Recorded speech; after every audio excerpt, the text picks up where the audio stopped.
Family, welcome to the channel. आज के इस सेशन में हम डिस्कस करने वाले हैं most important daily current affairs for 26 अगस्त 2021। सो अगर आपको वीडियो अच्छा लगा तो then please like, share, subscribe and comment. So हम स्टार्ट करते हैं। हमारा जो फर्स्ट क्वेश्चन है, Kazind 21 that is 2021 is a joint training exercise of India to be conducted with which country. जो एक्सरसाइजेस होते हैं, navy exercise, air exercise, army exercise, एक कंट्री दूसरे कंट्री के साथ में करते हैं एक दूसरे की कॉपरेशंस के लिए और युद्धाभ्यास जिसको बोला जाता है। तो कजिन 2021 ये एक मिलिट्री एक्सरसाइज है। तो ये हुआ है, किसके साथ में हुआ है, ये कौन सी कंट्री के साथ में हुआ है इंडिया का। तो कजाकिस्तान जो कंट्री है उसके साथ में ये एक्सरसाइज हुआ है कजिन। तो उसके बारे में जानेंगे कि ये कहाँ है, इसका वेन्यू क्या है। द फिफ्थ एडिशन, इसका जो एडिशन था वो फिफ्थ था, of Indo Kazakhstan joint training exercise Kazind 2021 will be conducted at Aisha Bibi. ये वेन्यू इसका क्या है, ऐशा बीबी इन कजाकिस्तान। तो कजाकिस्तान में हुआ है, ऐशा बीबी नाम की जो जगह है वहाँ पर। और ये इसका 5वां संस्करण था, 5वां एडिशन था।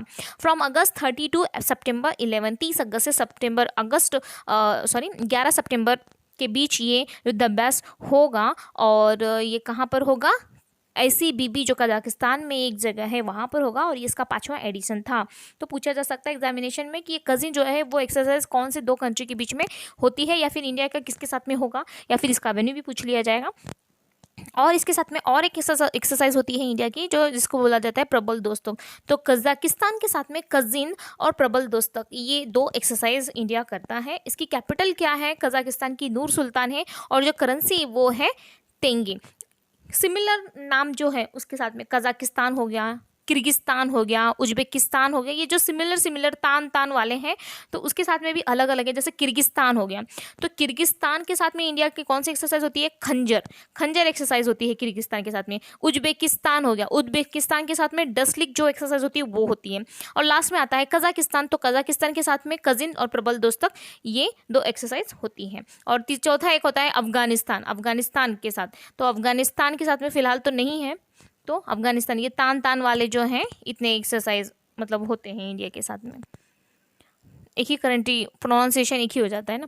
Panjshir valley is in news okay recently, it is in which country. जो पंजशीर वैली है वो फिलहाल खबरों में रहा है, तो वो कौन सी कंट्री की है या फिर किस कंट्री में है वो ये पूछा गया है। तो पंजशीर जो वैली है वो अफगानिस्तान में है। रिसेंटली तालिबान, जो कि तालिबान का आतंक मचा हुआ है अफगानिस्तान में, तो तालिबान ने उस पर कब्जा कर लिया है। जो ये पंजशीर वैली है उसके ऊपर उनका पूरा कंट्रोल हो चुका है तालिबान लोगों का। तो अफगानिस्तान की ये जगह है पंजशीर वैली। तो इसकी जो कैपिटल है, अफगानिस्तान के बारे में हमने बहुत बार पढ़ा है, आपने भी रिसेंटली न्यूज़ में बहुत बार सुना होगा। तो इसकी कैपिटल काबुल है, करेंसी उसकी अफगानी रुपी है, और वहाँ के जो प्रेसिडेंट है मिस्टर अशरफ गनी जी हैं। The Reserve Bank of India has approved the reappointment of Sandeep Bakshi, MD and CEO of which bank? तो जो रिजर्व बैंक ऑफ इंडिया है, आरबीआई क्या है, ये सेंट्रल बैंक ऑफ इंडिया है। मुख्य मतलब जो केंद्रीय बैंक बोला जाता है वो उसको बोला जाता है आरबीआई को। ये पूरे बैंकर्स की बैंक है। जो दूसरे अदर्स बैंक है यहाँ पे, पब्लिक सेक्टर हो गया, प्राइवेट सेक्टर हो गया, इन सब के ऊपर कंट्रोल किसका होता है, रिजर्व बैंक ऑफ इंडिया का होता है। ये पनिश भी कर सकती है उनको अगर उनका किसी बैंक का परफॉर्मेंस अच्छा नहीं है, वहाँ पे ज़्यादा मतलब कुछ भी किसी भी तरह का अगर वो नॉर्म्स, रेगुलेटरी नॉर्म्स जो होते हैं, जिसका किसी भी जो उपदेश देती है, जो गाइडलाइंस आरबीआई द्वारा दिया जाता है, अगर वो उसका पालन नहीं करती है कोई अदर बैंक, तो आरबीआई उनको पनिश करती है। और अगर वो अच्छा परफॉर्म करते तो उनको रिवॉर्ड भी करती है ये आरबीआई। तो ये सब आरबीआई के द्वारा होता है। एमडी अपॉइंट करना वहाँ पे, ये सब जो कंट्रोल होता है वो आरबीआई के अंडर होता है। तो ये संदीप बख्शी को फिर से अपॉइंट किया गया है। तो ये कौन से बैंक के एमडी एंड सीईओ है, तो आईसीआईसीआई बैंक के ये एमडी एंड सीईओ हैं। तो विथ इफेक्ट फ्रॉम अक्टूबर 15 से 2021 टिल अक्टूबर 3, यानी कि जो अक्टूबर 15 को इनका डायमंड होना वाला था, लेकिन उनको इंक्रीज कर दिया है। उनका जो अपॉइंटमेंट है उनको फिर से अपॉइंट किया है 3 अक्टूबर 2023 तक। इनको फिर से वहाँ पर उसी पोजीशन पे रखा गया है उनको। तो इसका जो हेडक्वार्टर है मुंबई है आईसीआईसीआई बैंक का। और उसकी जो टैगलाइन भी एग्जामिनेशन में पूछे जाते हैं बहुत बार। तो हम है ना ख्याल आपका, ये आईसीआईसीआई बैंक का टैगलाइन है। व्हाट इज ऑपरेशन देवी शक्ति? तो देवी शक्ति ये क्या है? जो ऑपरेशन देवी शक्ति हुआ है तो ये क्या है? It is the evacuation mission of India from Afghanistan country. जो अफगानिस्तान पे अभी तालिबान का कब्जा हुआ है, वहाँ पर उन्होंने आतंक मचा के रखा है। तो जो भी लोग हैं वहाँ के, जो रहवासी हैं, जो अफगानी पीपल हैं, तो वहाँ पर जो इंडियन लोग हैं, हर एक कंट्री, जैसे अफगानिस्तान, इंडिया के भी लोग, बहुत लोग काम करने के लिए वहाँ जाते हैं, तो हर एक कंट्री क्या करिए अपने लोगों को वहाँ से लेके जा रही है। जैसे अगर यूएस के लोग वहाँ पे काम कर रहे हैं तो यूएस अपनी यहाँ पे कुछ व्हीकल्स हो गया या फिर एविएशन के माध्यम से उनको वहाँ से लेके जा रही है। मतलब हर एक कंट्री अपने अपने जो सिटीजन्स हैं उनको वहाँ से लेके आ रहे हैं। तो इंडिया ने भी एक वहाँ पर भेजा था वहाँ पे उनको लेके आने के लिए। तो ये मिशन वहाँ पे चलाया गया था देवी शक्ति। इसका मतलब है कि जो भी इंडियन लोग हैं वहाँ पे अफगानिस्तान के, वहाँ से उनको लाया जा रहा है। अफगानिस्तान के बारे में तो हमने पढ़ा, Kabul Afghani rupee, and Ashraf Ghani is the president. तो Karnataka government has selected Shri Basavalinga Pattadevaru senior seer of Bhalki Hiremath. जो बसवलिंग है ये कर्नाटका में इनको भगवान की तरह पूजा जाता है, तो उनको अभी फिलहाल सिलेक्ट किया है पट्टदेवरू, यानी कि पूजनीय, मतलब भगवान की उपाधि पूरी दे दी गई है उनको। तो senior seer of Bhalki Hiremath, भाल्की वहाँ का एक गांव है या फिर आप डिस्ट्रिक्ट बोल सकते हैं Bhalki Hiremath, for the prestigious Shri Basava international award. तो जो अवार्ड है बसव इंटरनेशनल अवार्ड, उसके लिए उन्होंने सिलेक्ट किया है भाल्की हिरेमठ को। वहाँ पे जो स्थान है, वहाँ पे उस स्थान को, वहाँ पे जहाँ पे पूजा की जाती है, उसको उन्होंने सिलेक्ट किया है इंटरनेशनल अवार्ड देने के लिए। तो minister of Kannada and culture Sunil Kumar, जो सुनील कुमार वहाँ के कर्नाटका के कल्चरल मिनिस्टर हैं, उनको वो रिप्रेजेंट करेंगे अवार्ड एट रविंद्र कला क्षेत्र इन बेंगलुरु। वहाँ पर ये उनके द्वारा दिया जाएगा, कल्चरल मिनिस्टर के द्वारा बेंगलुरु में ये दिया जाएगा। Who is the CM? तो कौन है सीएम, ये पूछा गया है। तो सीएम बेंगलुरु के तो सीएम नहीं है, तो बेंगलुरु तो कैपिटल है कर्नाटका की, तो कर्नाटका के सीएम है, इस टाइप का क्वेश्चन पूछा गया है।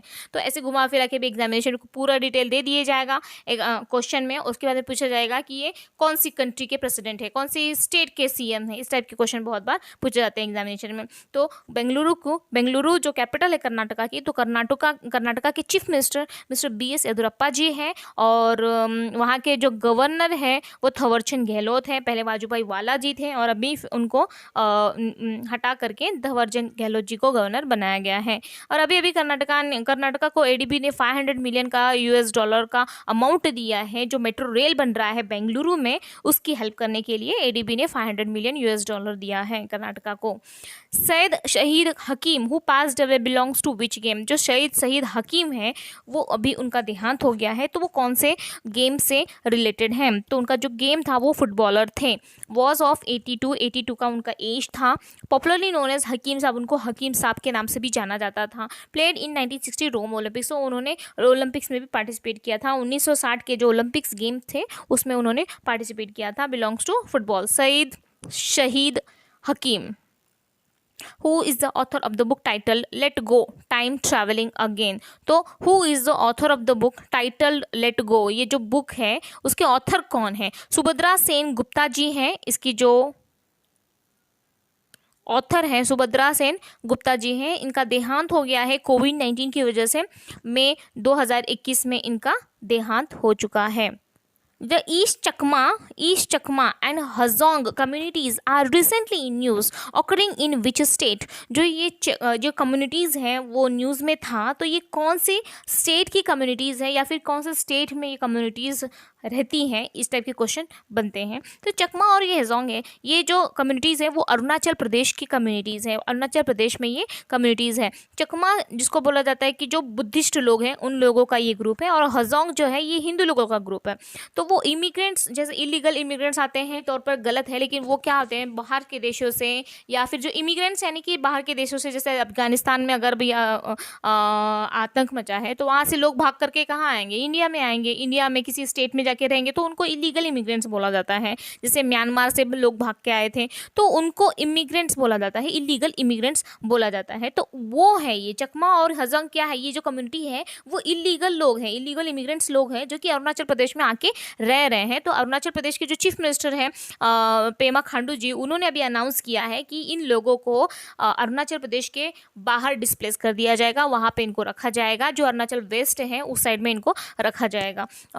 तो अरुणाचल प्रदेश की बात की तो चीफ मिनिस्टर वहाँ के पेमा खांडू है, उसकी कैपिटल ईटानगर है, और जो गवर्नर है मिस्टर बी.डी. मिश्रा जी हैं। अरुणाचल प्रदेश को अभी अभी एनडीबी ने भी 646 मिलियन रुपीस दिए थे रोड जो बनाने के लिए दिए थे, रोड जो है सड़कें बनाने के लिए एनडीबी ने उनको अमाउंट दिया था 646 मिलियन। और जो वर्ल्ड बैंक है उसने भी 250 मिलियन दिए थे अभी जो अरुणाचल प्रदेश में साल्ट प्रोग्राम बनाया जा रहा है उसकी हेल्प करने के लिए, उसके लिए उन्होंने दिया था अरुणाचल प्रदेश में। Noted writer and poet Dr. Yashodhara Mishra will be receiving Sahitya Akademi Award 2020 for her work in Odia is from which state? जो राइटर हैं यशोधरा मिश्रा जी, उनको साहित्य अकादमी अवार्ड दिया जा रहा है 2020 का, साहित्य अकादमी अवार्ड 2020 का दिया जा रहा है यशोधरा मिश्रा जी को। तो ये कौन से स्टेट से हैं पूछा गया है, तो ये ओडिशा स्टेट से हैं। उड़ीसा की कैपिटल भुवनेश्वर है, चीफ मिनिस्टर वहाँ के नवीन पटनायक जी हैं, और जो गवर्नर हैं गणेशी लाल माथुर जी हैं उड़ीसा के। अभी नेशनल पार्क की अगर बात की जाए तो सिमलीपाल भितरकनिका, नंदनकानन जूलॉजिकल पार्क वहाँ के नेशनल पार्क्स हैं। और उड़ीसा की अगर जीआई टैग्स की बात की तो रसगुल्ला जो कि मोस्ट फेमस जीआई टैग है उड़ीसा का, कंधमाल की हल्दी जो कि टर्मरिक पाउडर जिसको बोला जाता है, कंधमाल डिस्ट्रिक्ट में ये बनता है। तो कंधमाल की हल्दी और रसगुल्ला ये मोस्ट पॉपुलर जीआई टैग्स हैं उड़ीसा की। वाइल्ड लाइफ सेंचुरी की बात की गई तो चिल्का, उषा कोठी और देब्रीगढ़, तिकरपाड़ा ये वहाँ की most of well known wildlife sanctuaries हैं। The vice president of India visited monuments at the UNESCO world heritage site at of Hampi, it is in which state? तो ये जो हमारे वाइस प्रेसिडेंट जी हैं उन्होंने विजिट किया था यूनेस्को वर्ल्ड हेरिटेज, जो कि यूनेस्को के वर्ल्ड हेरिटेज साइट है, वर्ल्ड हेरिटेज साइट। तो ये हम्पी जो कि वर्ल्ड हेरिटेज साइट है तो उसको उन्होंने विजिट किया। तो ये कौन सा स्टेट में है ये पूछा गया है, तो ये विजयनगर डिस्ट्रिक्ट जो कि कर्नाटका में विजयनगर डिस्ट्रिक्ट है, वहाँ पर ये हम्पी जो साइट है ये वहाँ पर है, हम्पी कर्नाटका में है। तो कर्नाटका बारे में हमने फिलहाल पढ़ा है डिटेल में, वहाँ के जो चीफ मिनिस्टर है गवर्नर है अभी हमने पढ़ा है, तो उसको फिर से रिवाइज करने की जरूरत नहीं है। Copenhagen has been named as the world's safest city from among 60 global cities in safe city index. Safe city index 2021 में सबसे सेफ सिटी कौन सी है, तो कोपेनहेगन है। जो भी पूरे वर्ल्ड में सबसे सेफ अगर सिटी कोई है तो वो Copenhagen by economics intelligence unit. ये जो किसने रिलीज़ किया था, इकोनॉमिक्स इंटेलिजेंस यूनिट, इसने इन्होंने रिलीज़ किया था। तो ये कौन सी कंट्री में है ये पूछा गया है, तो कोपेनहेगन जो है ये डेनमार्क की कैपिटल है। डेनमार्क जो कंट्री है उसकी कैपिटल है कोपेनहेगन, और जो वहाँ की करेंसी है दैट इज़ क्रोन है ये। तो मोस्ट सेफ सिटीज़ इंडेक्स में सबसे टॉप पर किस मतलब कौन था, तो ये कोपेनहेगन जो सिटी है हमारी कैपिटल वो था। Test flight of indigenously developed Fateh 1 said the inter services public relations is of which country. जो ये टेस्ट फ्लाइट किया गया था उन्होंने इंडिजिनियसली यानी कि वो स्वदेशी देश में बनाया, उन्हीं के देश में बनाया है, तो उसको इंडिजिनियसली बोला जाता है। तो इंडिजिनियसली ये जो बनाया गया था वो फतेह 1 ये टेस्ट फ्लाइट, इसको डेवलप किसने किया था, कौन सी कंट्री में किया गया था? जो ये टेस्ट फ्लाइट है ये बनाया गया था पाकिस्तान में बनाया गया था। तो पाकिस्तान की तो कैपिटल इस्लामाबाद है, और वहाँ पे जो करेंसी पाकिस्तानी रुपी है, और वहाँ के प्राइम मिनिस्टर तो वेल नोन हैं, इमरान खान जी हैं। Sujalam is a 100 days campaign as a part of Azadi Ka Amrit Mahotsav celebration. It aims to create more open defecation free plus villages by promoting is launched by which ministry? जो सुजलाम ये campaign है कौन से ministry द्वारा इसको launch किया गया था, ये इसका क्वेश्चन है। जो सुजलाम कैंपेन है, जैसे कि अभी 75 साल हो गए हमारी आज़ादी के, तो इसी को आज़ादी का अमृत महोत्सव करके दिया गया है। तो ये 75 डिस्ट्रिक्ट में घूमेंगे, 75 वीक तक जाएंगे। नरेंद्र मोदी जो हमारे जो प्राइम मिनिस्टर है उन्होंने भी अनाउंस किया था कि जो रेल को उन्होंने बोला था फ्री में, वो भी 75 वीक तक 75 डिस्ट्रिक्ट तक ऐसा उन्होंने बोला था। तो उस 75 साल जो आज़ादी के हुए हैं उसी को आज़ादी का अमृत महोत्सव ऐसे मनाया जा रहा है। तो ये उसी के लिए ये कैंपेन चलाया जा रहा है सुजलाम करके, जो कि पानी से रिलेटेड है। तो ये 100 डेज का कैंपेन होगा। इसमें क्या बोला जाएगा, it aims to create more open defecation free यानी कि हाँ, जो शौचालय के लिए लोग बाहर जाते हैं तो उसको रोकने के लिए अभी उसे प्रमोट किया जाएगा। तो जल शक्ति मिनिस्टर द्वारा इसको लॉन्च किया गया है जो ये सुजलाम कैंपेन है। तो जल शक्ति मिनिस्टर हमारे कौन है? तो गजेंद्र सिंह शेखावत जी हैं, जिनकी कॉन्स्टिट्यूएंसी जयपुर राजस्थान है। पहले जल शक्ति मिनिस्टर नहीं था, पहले जो अलग अलग मिनिस्ट्री थी, कौन कौन सी थी? मिनिस्ट्री ऑफ वाटर रिसोर्सेज जिसको बोला जाता है ministry of water resources, river and development and Ganga reservation, ये अलग डिपार्टमेंट था। फिर इसके बाद drinking water and sanitation ministry है। इनको ऐड करने के बाद जल शक्ति मिनिस्ट्री जो कि एक बनाया गया है। अभी उनके जो हेड है जल शक्ति मिनिस्टर कौन है? तो गजेंद्र सिंह शेखावत है, जो कि जयपुर राजस्थान के जयपुर से उनकी कॉन्स्टिट्यूएंसी है। तो ये सुजलाम ये कैंपेन है 100 डेज का, ये चलाया जाएगा। जल शक्ति मिनिस्ट्री द्वारा इसको लॉन्च किया गया है। तो आई होप आपको समझ में आया होगा। I tried my best to make you understand each and every question crystal clear, make it crystal clear. So अगर आपको वीडियो अच्छा लगा तो please like share subscribe. Thanks for watching. Keep watching, keep supporting. Jai Hind, Jai Bharat.